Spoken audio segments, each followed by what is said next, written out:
I feel the light, and the music comes up. It's a requiem, so I sort of start the morning. I think about death, especially my experience with Jeff dying.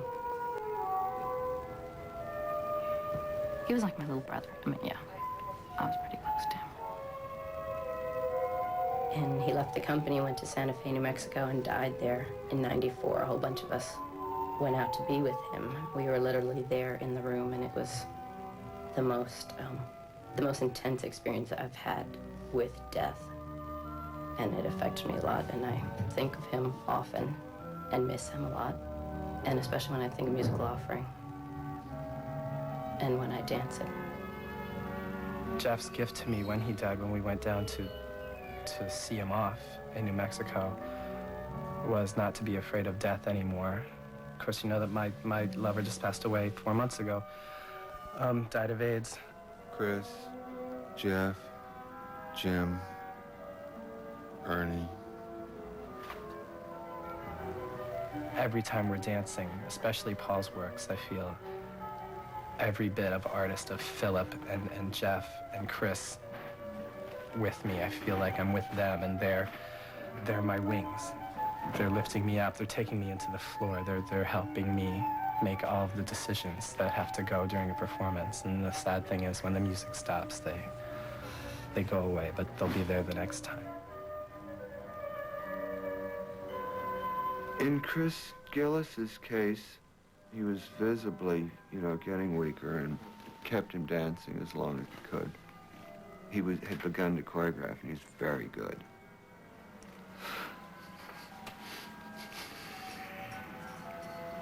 Well, he'd been home from the hospital, and his sister and mother had come and stayed with him in his New York apartment. And I got a call, and I was in the country. And they said, "You better come." Such a dancer. I'd sort of hoped he'd take over the company someday.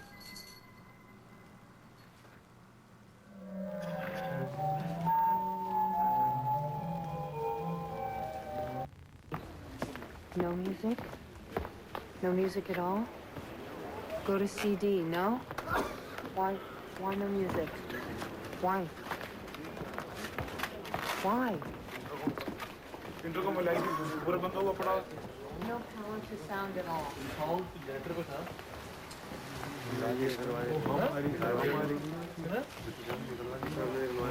Why?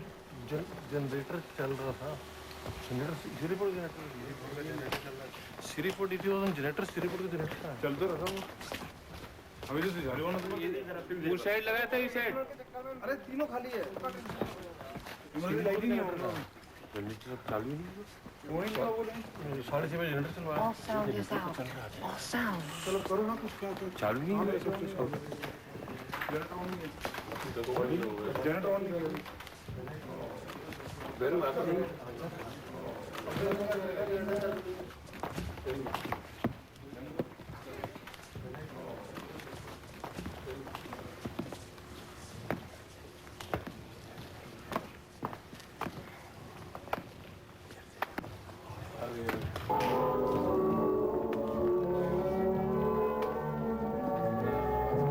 It's way off.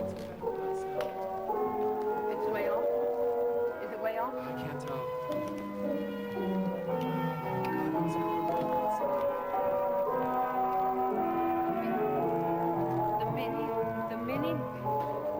The mini disc should be in the right place because it was running on battery. Is this correct?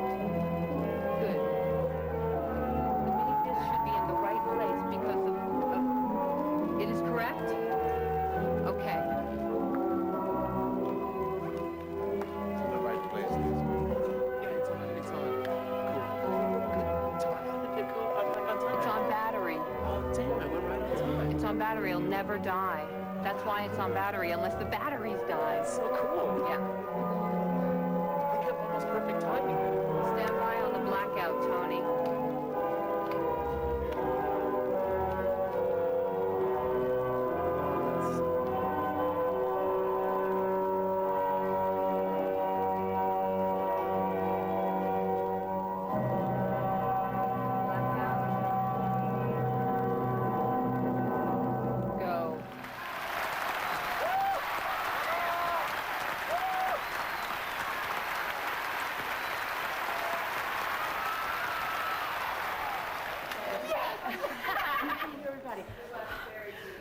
breath. Like, that made me so emotional. Someone was shining down. Ganesh, even Paul was like, wow. My dance was ruined. And they were the heroes, not me. They stole the show. I would love to stay with you. I have really enjoyed seeing you. You have done beautiful. But Ross and I have to leave to get ready for your wonderful New York engagement. Godspeed.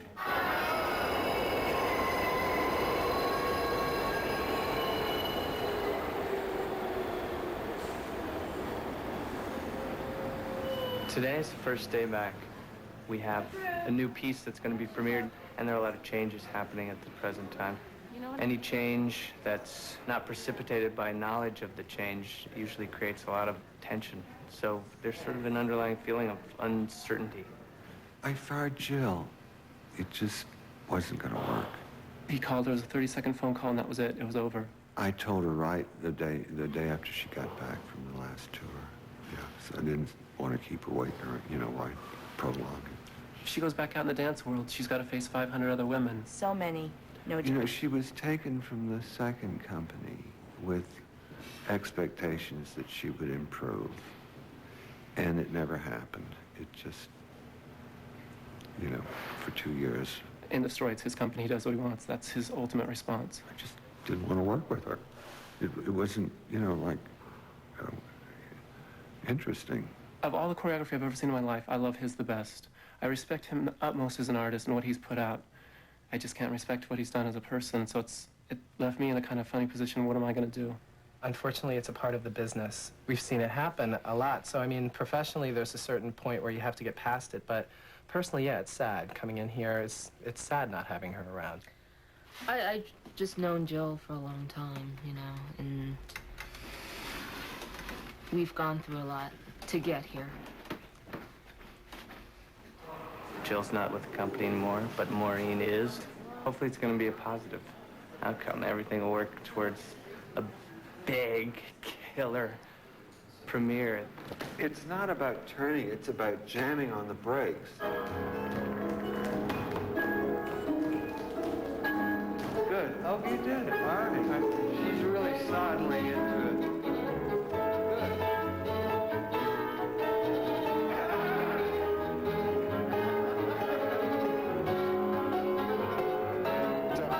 I think I hurt myself.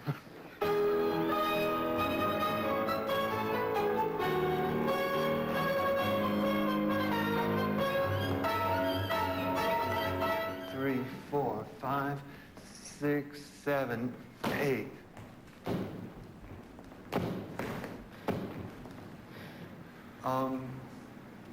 Just one little thing. You're gonna kill me, I know. I wish that arm could sweep on in contact with the floor. Good, okay. Beautiful. I can just stand and watch her. Well, you could. When he's on a roll and you're on a roll, the hours disappear and the walls disappear, and you're not on Broadway between Prince and Spring anymore. You're just in a much more vivid place. I wouldn't trade anything in the world for an hour in the studio with Paul making something. I mean, it can be really hard. It can be like pulling teeth, too, for both of us. A little wider, I think. Oh, so I put my weight on it, maybe? I think you have to. I see what you mean. Yeah. You know why? The character, Yes. Mm-hmm. she's slightly sluttish in a nice way, okay? I get it. Ladies.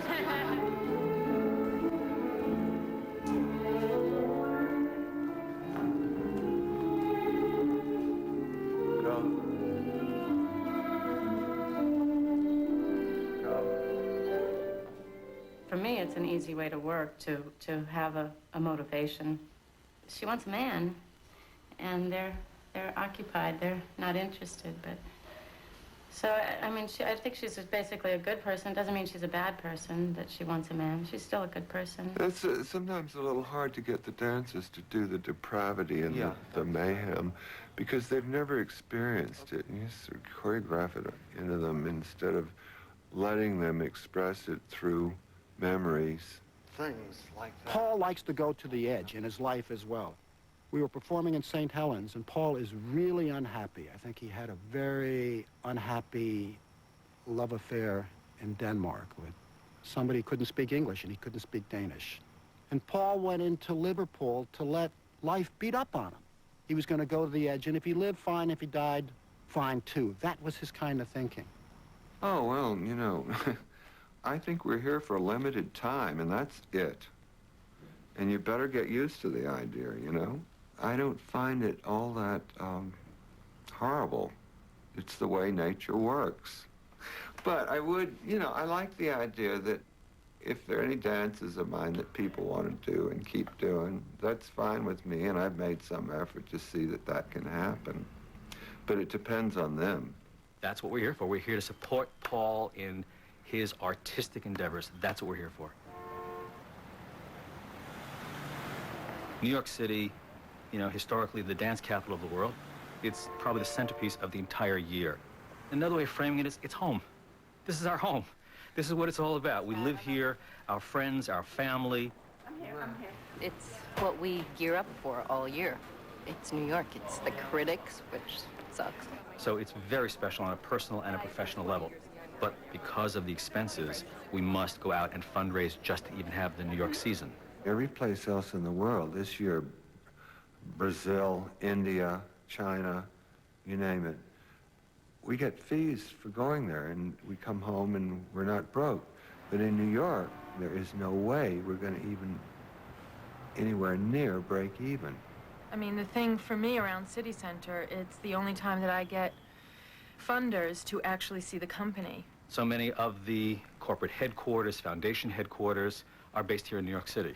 It's a very small window that I have to work within. I mean, it's the 2-week season, and that's it.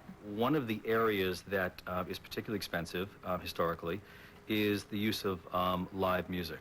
It's just too expensive.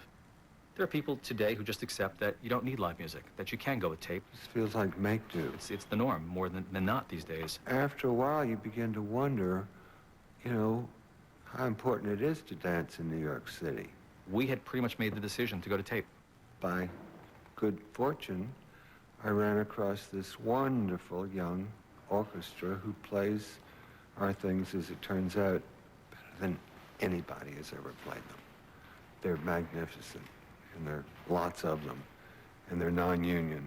When I called up the theater and said, you know, we're considering this, is this even a possibility? They said, well, actually it is, because we don't have a contract with the musicians union. Therefore, you are well within your legal rights to bring in anybody that you want to.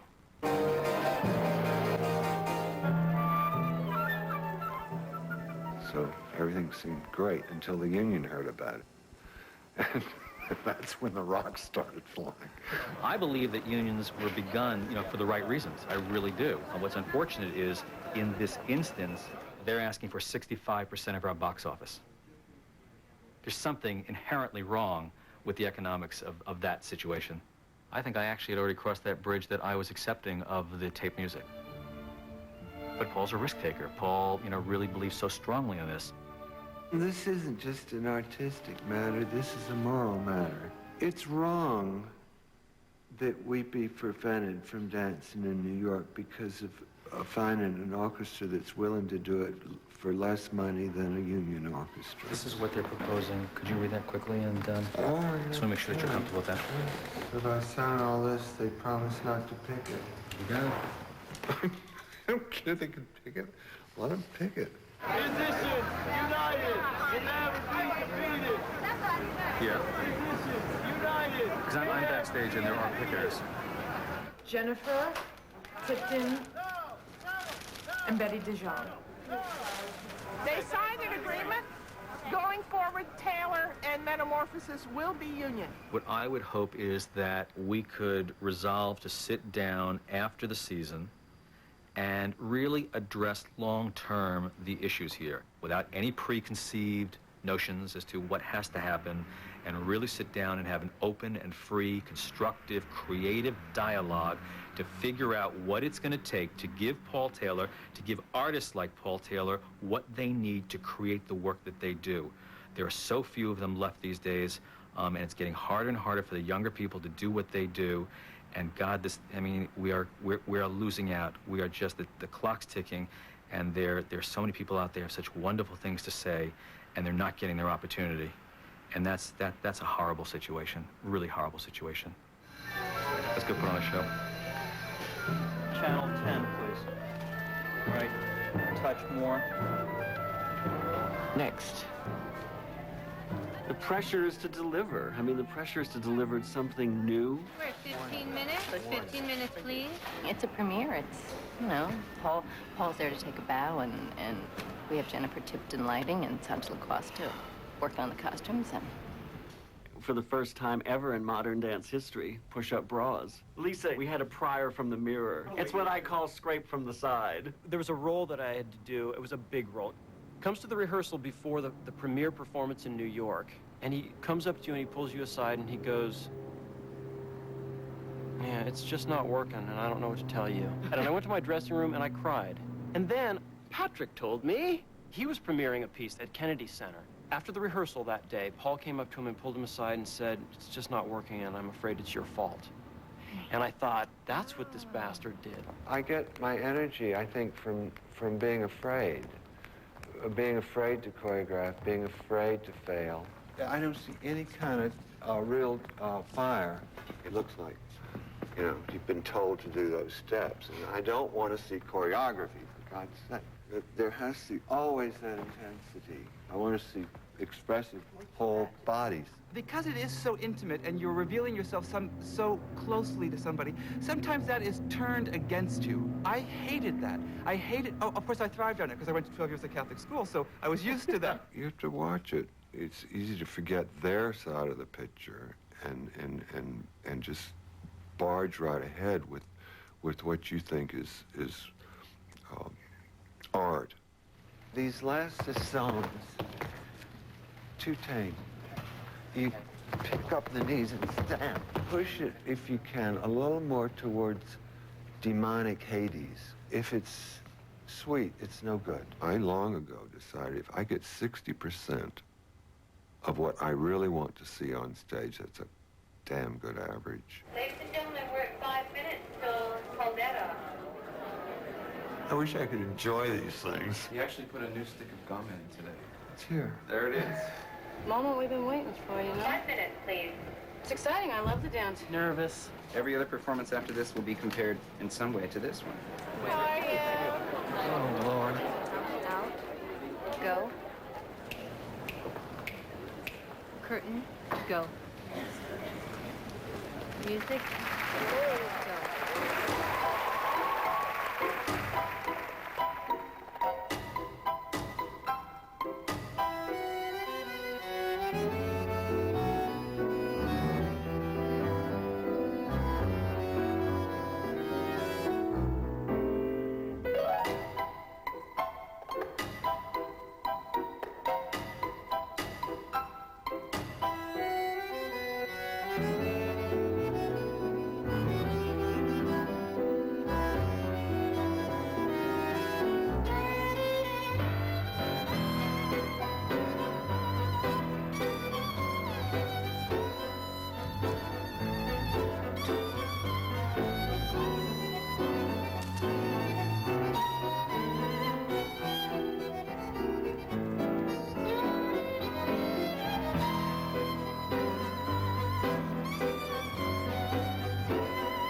dance is not about love as such. It's simply about physical sex. And those relationships which we make do for love sometimes.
And I cast it with 7 men and 5 women, knowing that at times we were going to have same-sex partnering. Because again, it's another human trait.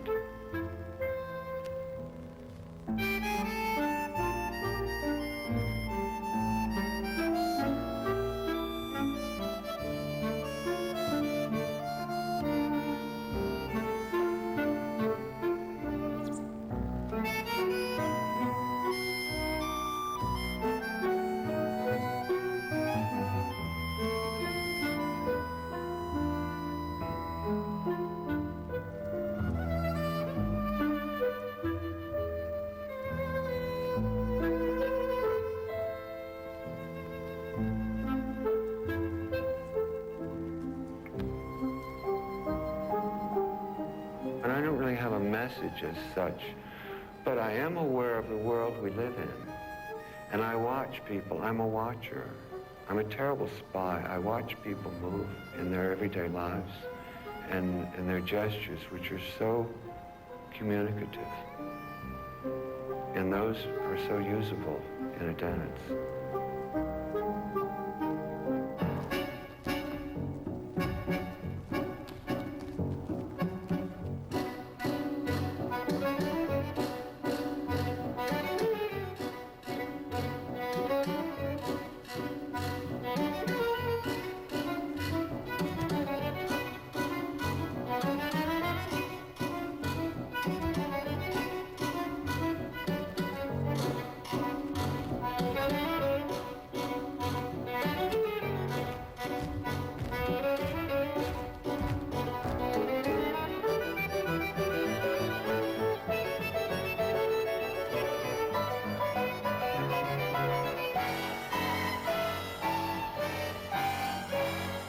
You know, I have no moral attitude, really. I'm a reporter. I report things as I see them.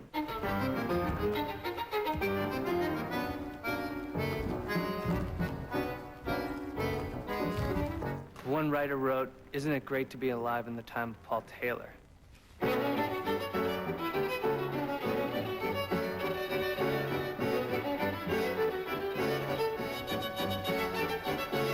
You completely lose yourself and you just become part of the music.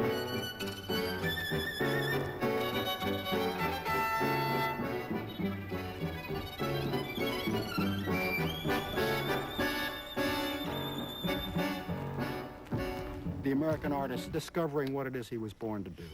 Wow. It's a great path, a great journey, huh?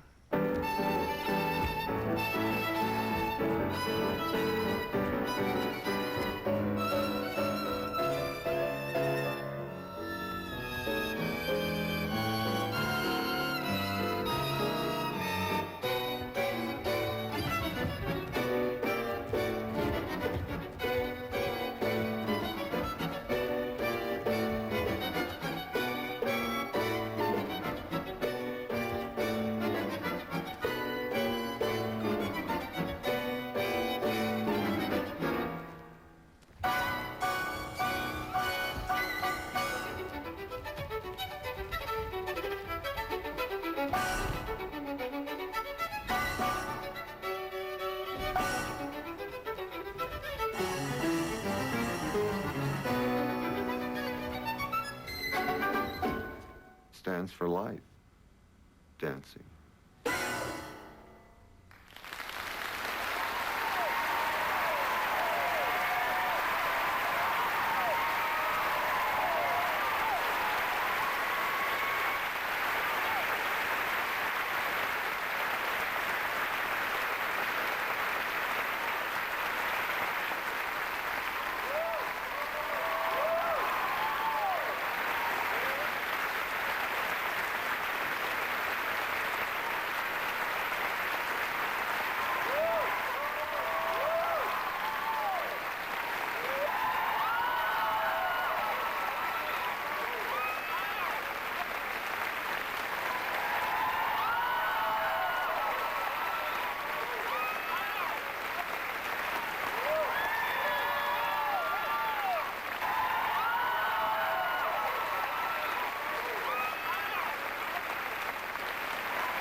Motivated kid.